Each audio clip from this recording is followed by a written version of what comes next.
Hello hello मेरे प्यारे प्यारे विद्यार्थियों, आपका मेरे चैनल में स्वागत है। मेरे चैनल का नाम है रजनीकांत सिन्हा। ये यूट्यूब का चैनल है। वीडियो का टाइटल तुम्हें पता है। मेरा वीडियो का टाइटल है BIT टॉपर इन ₹500। 500 रुपया तुम्हें सेंड करना है मेरे दोस्त, और एक लाजवाब चीज के लिए तैयार रहो। वो है IIT में टॉप करना, है ना। कहोगे कि पैसा कहाँ सेंड करना है। ये देखो, ये अकाउंट मेरा लिखा हुआ है ना। ये रजनीकांत सिन्हा नाम हो गया, ये बैंक का कोड नंबर है, और ये मेरा अकाउंट नंबर है ना। 245310101433। समझे। इस पे जो है 500 रुपया सेंड कर दो मेरे दोस्त, और जो है तुम अपना काम जल्द से जल्द कर लो, क्योंकि हमें बहुत सारा काम करना है। बहुत सारा काम करना। तो इस बात को समझ लो मेरे यार। अच्छा, आज मैं एक क्वेश्चन बनाना चाह रहा हूं। इसके लिए पहले क्वेश्चन तो लिखना होगा। ए charge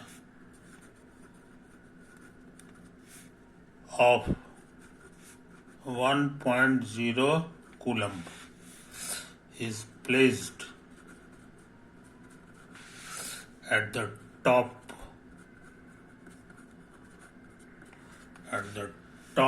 of your college building,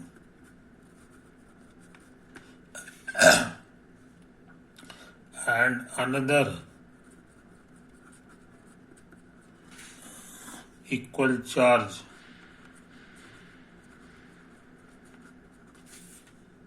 at the top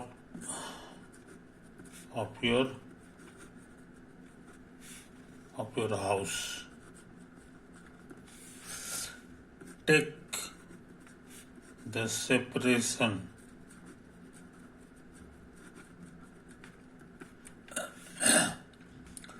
between the two charges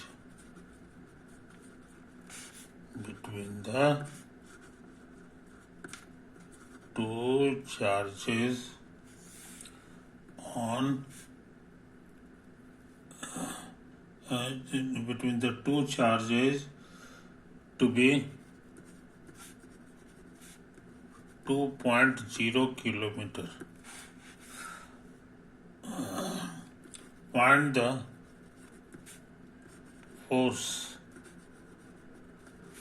exerted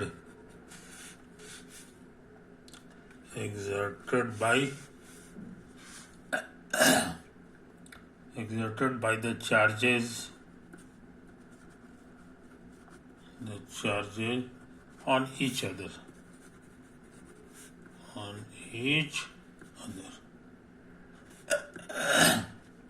How many times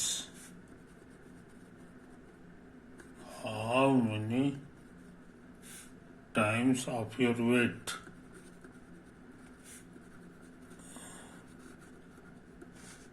weight is this force? Answer करें। दो चार्जेज है, समझे कि नहीं। दो चार्जेज है, एक ये रख लो, एक और है चार्ज, है ना। कितना है तो चार्ज लिखा हुआ है 1.0 कूलम। 1.0 कूलम, ये भी है 1.0 कूलम। ये जो है at the top of your college building, at the top of your college building, है ना।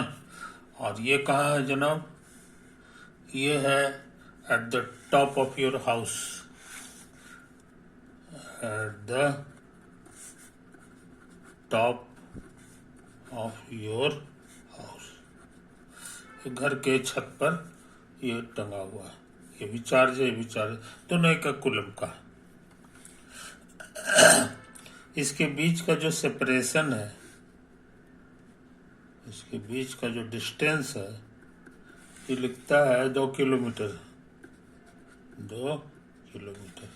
याद रहे डिस्टेंस का यूनिट जो होता है किलोमीटर नहीं होता है, सिर्फ मीटर होता है। अब किलो का मतलब होता है 10⁻³ तो ऐसा यूनिट ये लिखाएगा। और ये कूलम जो होता है ये ऐसा यूनिट ही है, ये तुम्हारा क्या है, SI यूनिट ऑफ चार्ज। समझे, यहां भी वही हाल है। अब क्या करें, तो कहता है कि take the separation, find the force exerted by the charge on each other. एक दूसरे पे कितना फोर्स लगा रहा है, समझे। तो ये जो है इसको धक्का मारेगा, किधर इधर उधर नहीं मारता है, बिल्कुल अपने ही लाइन में मारेगा। अगर दोनों प्लस है तो इधर ढकेल देगा, और एक प्लस है एक माइनस है तो अपनी तरफ खींच लेगा। समझेंगे नहीं, ये चीज समझ लो। तो हम इसी तरह मान रहे हैं कि चलो ये इधर ढकेल रहा है, यही फोर्स है। ये कितना है पता लगाना है कि नहीं। ये भूलना नहीं चाहिए कि इसको निकालने का एक ही फॉर्मूला है, 4πε0। अब फिर चार्ज हो जाता है Q1 × Q2 और R²। इसी फॉर्मूला से ही निकलेगा, तो लिख दो by Coulomb's law. Coulomb's law, required force,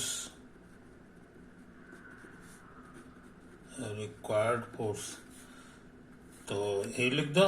हाँ, याद होगा तुमको 1/4πε0 का वैल्यू सिखाए थे, ये 9 × 10⁻9 होता है ऐसा यूनिट, समझे कि नहीं। तो ये 9 × 10⁻9 हो गया, ऐसा यूनिट तो मन में रखते हैं। चार्ज है Q1 Q2, यहाँ ये 1 कूलम और 1 कूलम है, तो 1 × 1 लिखेंगे। हाँ, डिस्टेंस जो है ऐसा यूनिट में ये 2 किलोमीटर नहीं लिखाएगा, ये लिखोगे 2 × 10⁻³ और इसमें स्क्वायर लगाना मत भूलो, समझे। और यही इतना न्यूटन आंसर आ जाएगा। ऐसा यूनिट में तो फोर्स का यूनिट न्यूटन होता है। अब देखो इसको सिंप्लीफाई करना, इससे भाग दोगे तो ये 4.5 हो जाएगा, और ये 6 पावर घटेगा तो 3 पावर बचेगा। आई बात समझ में, बन गया।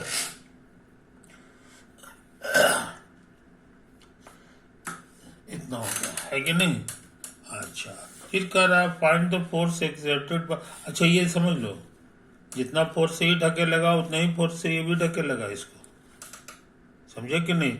ये भी कूलम लॉ से निकाल ले सकते हैं, और कूलम लॉ नहीं भी लगाओगे तब भी ये सही बात है। बिना कूलम लॉ के भी हम लोग इस पे फोर्स निकाल सकते हैं, क्योंकि न्यूटन का थर्ड नियम कहता है कि every action has a equal and opposite reaction. Every action has equal and opposite reaction, समझे। ये किसका खोजा हुआ है, ये न्यूटन का, Newton's third law of motion. इसको शॉर्ट में लोग ऐसे लिखते हैं, फोर्स 1-2 का एरो और फोर्स 2-1 का एरो। ये दोनों इक्वल नहीं होता है, माइनस लगाओगे तब सही होगा। इसका मतलब हो गया कि पार्टिकल नंबर 2 ने 1 पे फोर्स लगाया इतना, अब पार्टिकल नंबर 1 ने 2 पे फोर्स लगाया इतना। तो दोनों इक्वल जरूर होता है लेकिन अपोजिट भी होता है, इसी को शो करने के लिए माइनस लगा दिए। तो उस नियम से भी हो गया कि इसने जितना ताकत इसको इधर लगाया, इसने उतना ही ताकत इसको इधर लगाएगा, तो भी हो जाएगा। तो बिना कूलम्स ला के भी ये वाला फोर्स निकल जाएगा। इसीलिए ईच अदर जो लिखा है ना, और ईच अदर, ये दोनों पे इतना ही आंसर आएगा। ठीक है।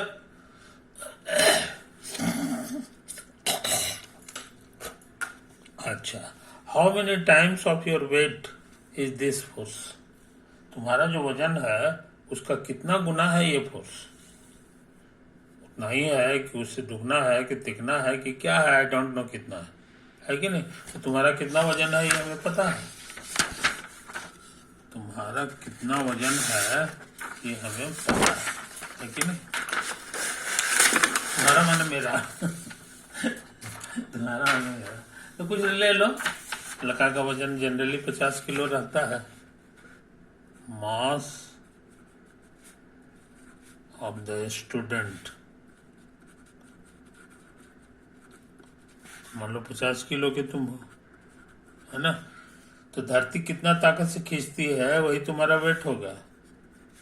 सो वेट ऑफ द स्टूडेंट, तो कहोगे 50 kg और गुना जी से मल्टीप्लाई करना पड़ता है। तो जी का वैल्यू करीब करीब 10 मीटर पर सेकंड स्क्वायर होता है कि नहीं? ये तो है। तो हमको लग रहा है 500 हो गया जी। और ये वेट हो गया, फोर्स हो गया, mass into acceleration of Newton, ये बन गया शॉर्ट में। तो 500 न्यूटन का स्टूडेंट, और यहाँ जो फोर्स लग रहा है वो है 3 शून्य कर दोगे तो 45 पे 2 शून्य हो जाएगा, समझे? तो ये इसका के गुना है, तो इससे इसको डिवाइड करना होगा। रिक्वायर्ड नंबर ऑफ टाइम्स, तो इसमें आया था 45 पे 2 जीरो न्यूटन, और यहाँ आया था 500 न्यूटन। जीरो जीरो कटेगा, है कि नहीं? जीरो जीरो 2 जीरो कटेगा, 5 9 45, समझे? तो 9 आया है, बस 9 गुना, समझ लो कितना दूरी पर है। 2.5 किलोमीटर, 2 किलोमीटर दूर है, 2 किलोमीटर दूर है, और ये सिर्फ एक कूलम का चार्ज है मकान के ऊपर, लेकिन वो कितना ताकत से खींच रहा है? तो तुम्हारा जितना वजन है कि नहीं? तुम्हारे जैसा ऐसा 9 आदमी का जितना वजन होगा उतना ताकत से खींच रहा है, समझ लो। तो न तो मकान को खींच लगा क्या?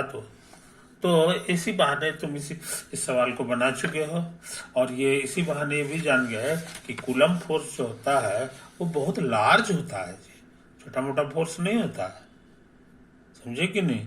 और एक कूलम चार्ज बहुत बड़ा चार्ज है कि नहीं? कि देख रहे हो 9 आदमी का जितना वजन होगा उतना ताकत से खींच लेता है, बस।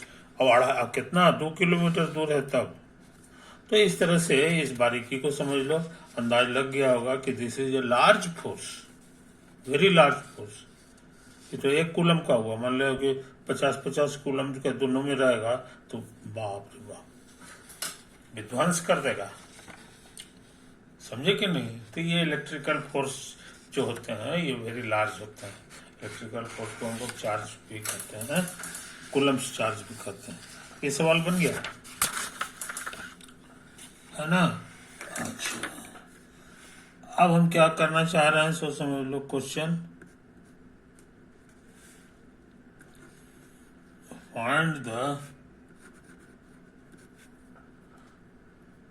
Electric force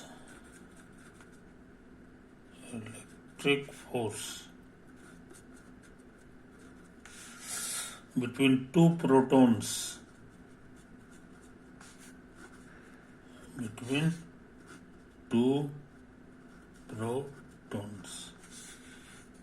separated by a distance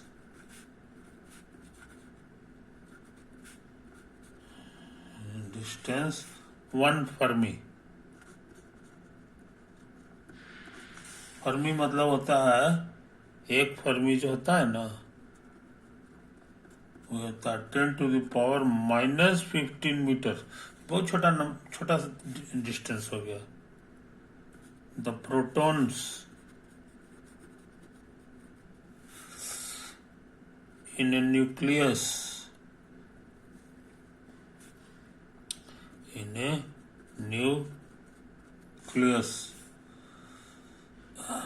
remain at a distance remain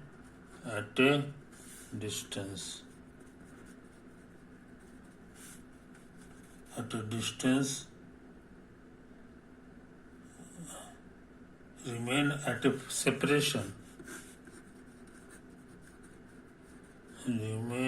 a separation of this order है कि नहीं? आंसर करें। तुमको एटम का फोटो याद होगा, है कि नहीं? एटम में जो है यही अंदर में रहता है प्रोटॉन्स। छोटा छोटा पी जो है ये पी है भरा हुआ, है कि नहीं? और तुमको टीचर सिखाएंगे इसके अंदर एक और पार्टिकल रहता है जिसका नाम है न्यूट्रॉन। एन इके को रहेगा, करना मुश्किल है कि नहीं? और अब बाहर में घूमते रहता है इलेक्ट्रॉन का फोटो बना दो। बाहर में ऐसे घूमते रहता है तरह तरह के ऑर्बिट, समझे? अब वो है इलेक्ट्रॉन, ये इलेक्ट्रॉन का फोटो है। ई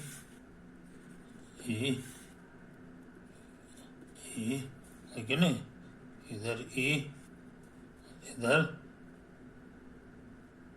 इधर ई। प्रोटॉन इसमें फोटो में 5 को बनाया है, तो इलेक्ट्रॉन भी 5 को रहेगा।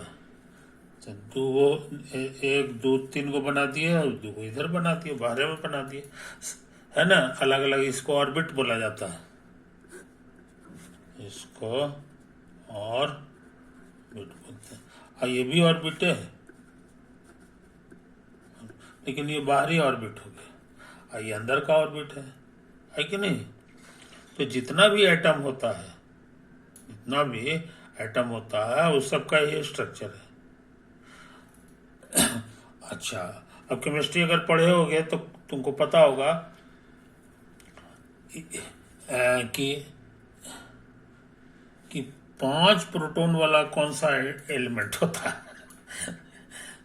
5 प्रोटॉन वाला एलिमेंट कौन सा होता है, ये तुमको नाम पता होगा, है कि नहीं?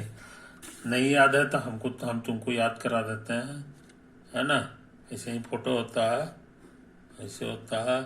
ये हाइड्रोजन हो गया एक, और इधर होता है हीलियम, समझे? ये 2 होता है, 2 प्रोटॉन होता है। और 3 प्रोटॉन रहता है, यहाँ पर रहता है लिथियम, इसमें 3 को रहता है। और इसके बगल में रहता है बेरिलियम, समझे? कोई दिक्कत? अच्छा, इसमें रहता है 4 को, हाँ 5 को वाला पकड़ा गया।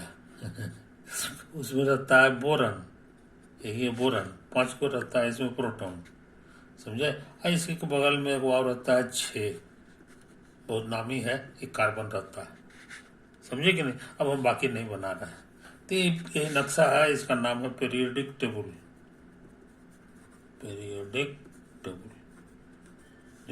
तो इसलिए हम इत्तेफाक से जो फोटो बना दिए हैं वो एक्चुअली बोरोन का बना दिए हैं।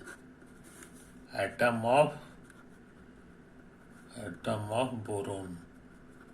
बोरोन को हम लोग सिंबल है बी, यही तो है कहानी, यही है कहानी। और ये अंदर में जो तीनों घुसा रहता है, ये सब इसी का नाम है न्यूक्लियस।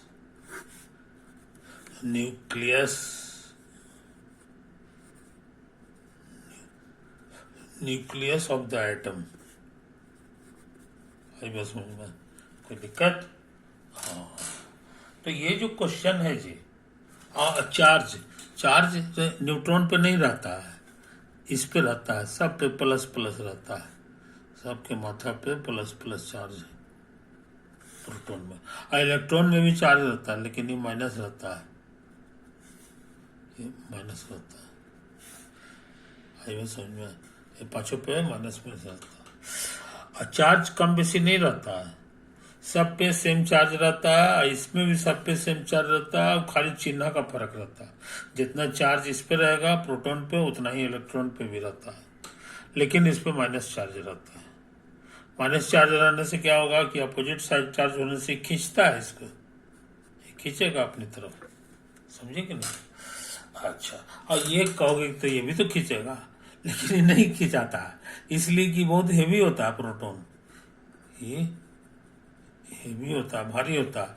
ये भारी नहीं होता, हल्का होता है, लाइट, इसीलिए खिंचाया रहता है कि नहीं? और ये रुका हुआ नहीं रहता है, ये सब रुका हुआ रहता है, ये वाला चलते रहता है, ये अपना ऑर्बिट में घूमते रहता है, ये भी सबके सब यही, सबके सब यही।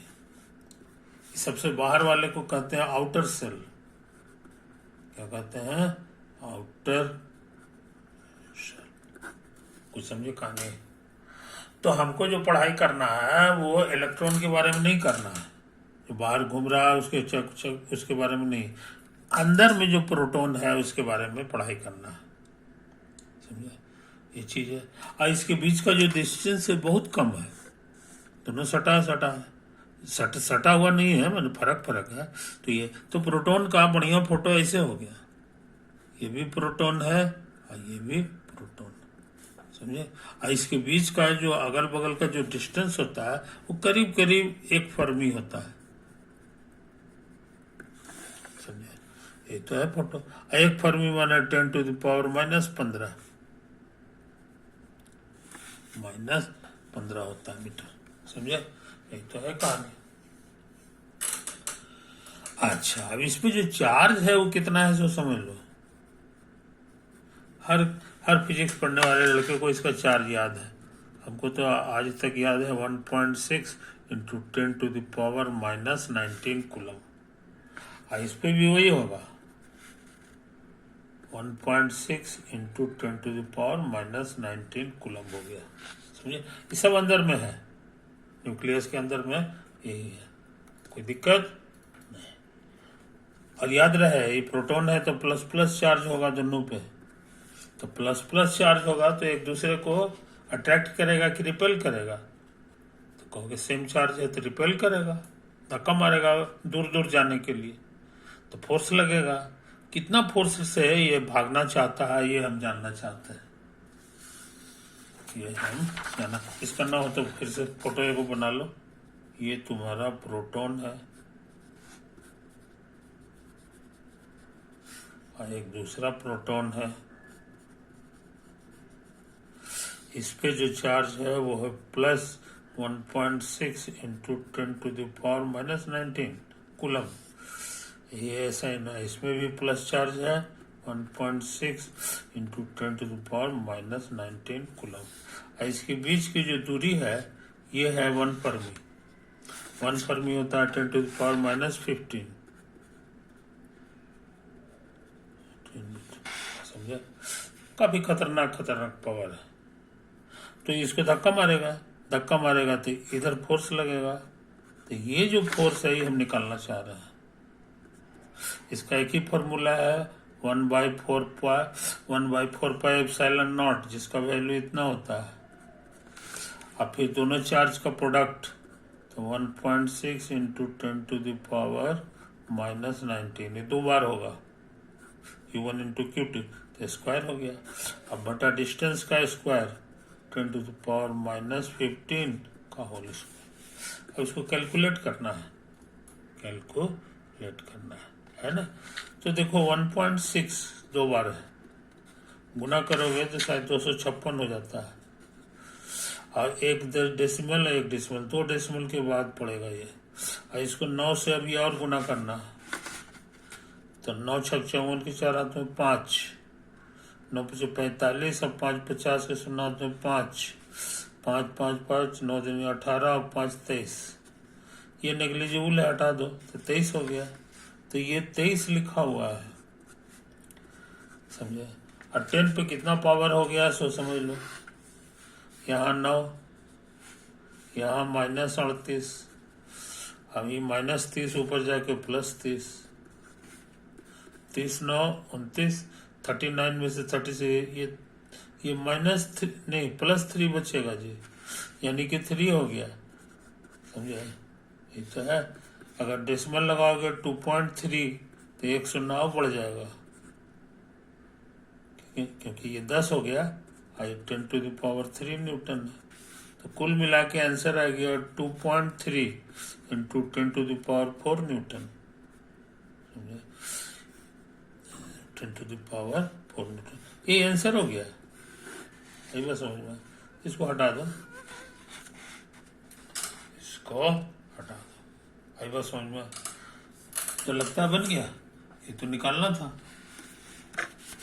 सेपरेशन इतना है तो फाइंड द इलेक्ट्रिकल फोर्स। दोनों में जो चार्ज है, इलेक्ट्रिकल चार्ज, उसके कारण जो फोर्स लग रहा है, कई लोग इसको इलेक्ट्रिकल फोर्स भी कहते हैं और कई लोग इसको कूलम्ब फोर्स भी कहते हैं। तो हम लोग निकाल लिए, कैसे निकलता है इसी बहाने जान गया।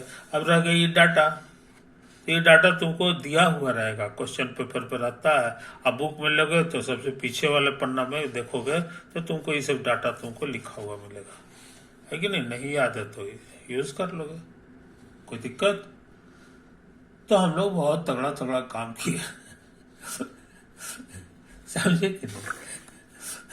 अब जो है एक छोटा सा काम करके आज की सभा समाप्त करें, समझे कि नहीं। मान लो कि यही जो है वो रास्ता है, ऐसे करके, है ना, जिस पे घूम रहा है तुमको कोई चार्ज, ये चार्ज है ना। ये जो हम फोटो बनाए हैं, ये रास्ता का फोटो बनाया है। Circular path on which charge q is moving, ये मूव कर रहा है, समझे। और इसके सेंटर में एक अलग से चार्ज है, ये चार्ज जो है तुम्हारा q है, और ये जो चार्ज है तुम्हारा ये स्मॉल q है, समझे। कोई दिक्कत नहीं। तो इसको ढकेलेगा, मान लो कि दोनों प्लस प्लस है तो ढकेलेगा, तो इधर इसी लाइन में फोर्स लगता है, दोनों को मिला दो, आगे बढ़ा दो, इसी लाइन में फोर्स लगता है। तो ये हो गया फोर्स। कितना हो गया सो समझ लो, 1/4πε0, दोनों चार्ज का गुना, और ये दूरी तुम्हारा r है, r का स्क्वायर ले लो। r जो है यहाँ रेडियस है, let r be the radius of the circle, समझे। और ये कैपिटल Q सेंटर पे है, ये है तुम्हारा फोटो में सेंटर, समझे। कोई दिक्कत नहीं। अब एक छोटी सी बात समझो, एक छोटी सी बात है लेकिन इसने क्रांति ला दिया। और ये तर्क जो है मेरा नहीं है ना, वो हाल के आदमियों का, न्यूटन साहब का तर्क, न्यूटन साहब का तर्क, समझे कि नहीं। वो तर्क क्या है सो सुन लो। कहीं की देखो, अब इसको गंदा नहीं करेंगे। कहीं की देखो, ये क्या है, ये सर्किल है, ठीक है। एक पॉइंट ये है, एक और पॉइंट कहीं पे ले लो, यहाँ ले लो, यहाँ ले लो, तो जो है ये वेक्टर नहीं बना। मान लो कोई लड़का ऐसे लिख दे, कोई लड़का यहाँ पे एरो लगा दे, ऐसे हुआ और ऐसे हो गया, this is not a vector, not a vector, क्योंकि वेक्टर का शकल होता है ऐसे करके होता है, स्ट्रेट लाइन होता है ये स्ट्रेट, ये तो स्ट्रेट लाइन है नहीं, बेत की तरह घूम गया, समझे कि नहीं, ये फिक्स है, ये हमारे लिए फिक्स है। तो कहोगे ऐसा कीजिए ना, इसको जो है ना, इसको और छोटा कर दीजिए, यहाँ कर लीजिए, समझे। अब ये वेक्टर हुआ कि नहीं, कहेगा अभी भी नहीं वेक्टर है, अभी भी बेत की तरह घुमा हुआ है। मगर न्यूटन साहब कहें कि बेत की तरह जरूर घुमा हुआ है, ये वेक्टर नहीं है, लेकिन अब पहले के मुकाबले कुछ बेटर वेक्टर वेक्टर आज भी नहीं है, लेकिन ये कुछ शरीफ वेक्टर लग रहा है, बेट किया है मगर बहुत कम बेट किया है, समझे कि नहीं। इसीलिए जो है कहें कि आओ ज्यादा शरीफ वेक्टर बनाना चाहते हो तो ये मुंडे को आओ नीचे ले आओ, यहाँ ले आओ, एकदम खूब नजदीक ले आओ, तब तुम जो है कह सकते हो कि नहीं अब ये एकदम करीब करीब वेक्टर हो गया है, समझे, आई बात समझ में। तो ये न्यूटन साहब का तर्क था, इसके फायदे बहुत सारे उन्होंने उठाए, पूरा कैलकुलस इसी पे बेस्ड है, इसी तर्क पर, और जिसके चलते उन्होंने जो थ्योरी दिया बाद में सब एक्सपेरिमेंट कर करके चेक किया गया कि गड़बड़ है कि सड़बड़ है, एकदम सही आ रहा था। इसलिए आज न्यूटन साहब के तर्क की मान्यता हो गई। यानी वेक्टर तैयार करना है टेढ़ा लाइन में, जब कोई चीज टेढ़ा रास्ता है, वेक्टर तैयार करना है तो उसका ट्रिक यही है कि दोनों पॉइंट को काफी नजदीक ले आओ, तब हम इसको स्ट्रेट लाइन समझ सकते हैं, ये वेक्टर हो जाएगा, समझे कि नहीं। अब वेक्टर जब हो गया तो वेक्टर का बहुत सा मैथ है जो हम लोग जानते हैं, वेक्टर को जोड़ सकते हैं, घटा सकते हैं, स्केलर मल्टीप्लाई कर सकते हैं, वेक्टर प्रोडक्ट कर सकते हैं, बहुत सारा चीज है। लेकिन अगर वेक्टर नहीं है तो हम लोग मजबूर हैं, नहीं कर सकते हैं, समझे, ये चीज समझ लो। तो अब हम आ जाएं इस क्वेश्चन पे। इस क्वेश्चन में कहें कि भाई हम नजदीक का पॉइंट ले रहे हैं, तो नजदीक का जब पॉइंट लोगे तब हम इसको वेक्टर की तरह ट्रीट कर सकते हैं, अब टेढ़ा लाइन नहीं समझेंगे। तो ये जो डिस्टेंस हो गया यही कहलाता है डेल्टा आर। ये कैसा वेक्टर है, ये डेल्टा आर वेक्टर है। आई वेक्टर तुम्हारा पहले से था, ये फोर्स वाला, ये वेक्टर तुम्हारा फोर्स का है, और ये वेक्टर तुम्हारा डिस्प्लेसमेंट का है, डिस्प्लेसमेंट का है कि नहीं। अच्छा, अब हम जानना चाहते हैं दोनों का डॉट प्रोडक्ट।